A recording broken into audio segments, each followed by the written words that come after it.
code in 5? Who wants to do code in 5? 5 minutes for code?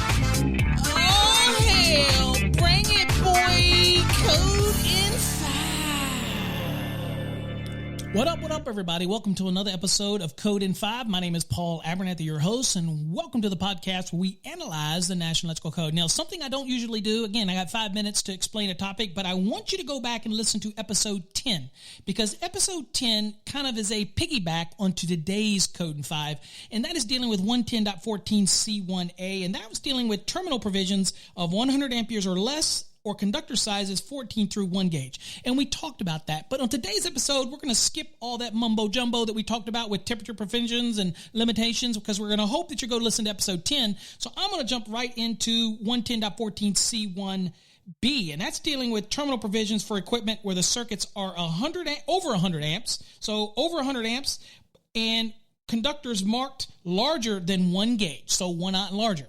So again, very much like what we covered in the previous Code in 5, where we talked about the provisions for 100 amperes or less, or 14 through 1, we're going to be talking about larger than 1 aught, and we're going to be talking about over 100 amp applications. Now, what it says is the terminal provisions for equipment for circuits rated over 100 amperes or marked for conductors larger than 1 AWG shall be used only with one of the following provisions. Now, number 1 says, okay, conductors that are rated for 75 degrees C.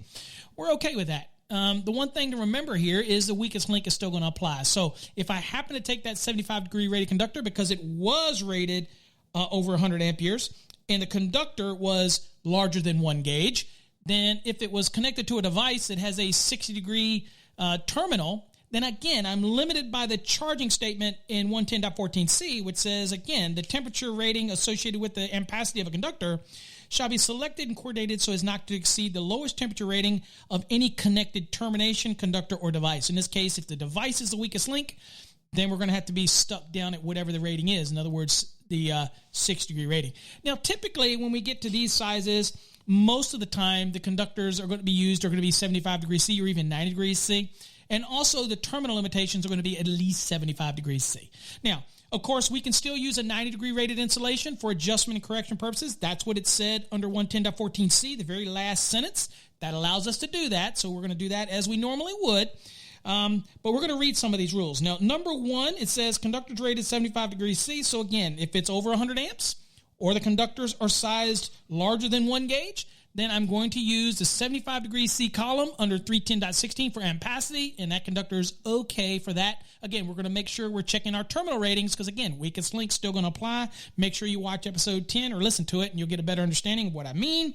The next one is number 2, and this says, conductors with a higher temperature rating, provided the ampacity of such conductors does not exceed the 75 degrees C ampacity of the conductor size used, or up to their ampacity if the equipment is listed and identified for such use. Now, what does that mean? So typically, let's say I have a receptacle that's rated 75 degrees C, and I have an overcurrent device that's rated 75 degrees C. I want to use conductors insulation that's rated 90.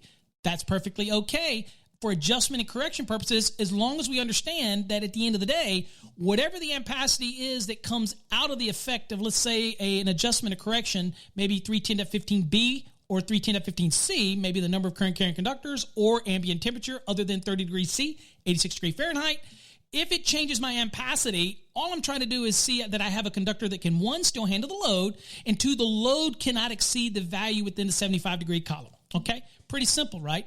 But that last line says, well, you know what? If the terminals are rated for 90 degrees C, and let's say bus-to-bus duct, and they're rated at 90, then my insulation's rated at 90, then I can use the 90-degree rated ampacity.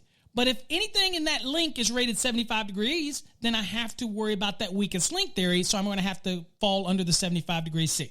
So that's what it's saying here. So if you're dealing with over 100 amps, or your conductors are larger than 1 gauge, that would be 1 aught larger, then you're going to default to the 75 degree ampacity in the column. Yes, I can use the 90 degree if my conductor's insulation is rated for that, for adjustment and correction purposes, as long as I don't exceed the value under the 75 degree column of 310.16. Now, as it says in the last line, if I've got equipment that's listed and identified, let's say on the rare case for 90 degrees at the terminations, then I could use a conductor that's rated 90 degrees C, and I could use the ampacity of that 90-degree rating under 310.16, but only if those conditions apply. Typically, terminals are usually limited to 75 degrees C or even 60 degrees C. So those would be the weakest link aspects that you have to be aware of. So hopefully I covered that for you and gave you a little better understanding of. Make sure you go back and watch episode 10. That way you can kind of put these two together. Till next time, stay safe. God bless.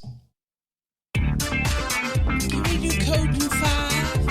Who wants to do code in 5? 5 minutes for code?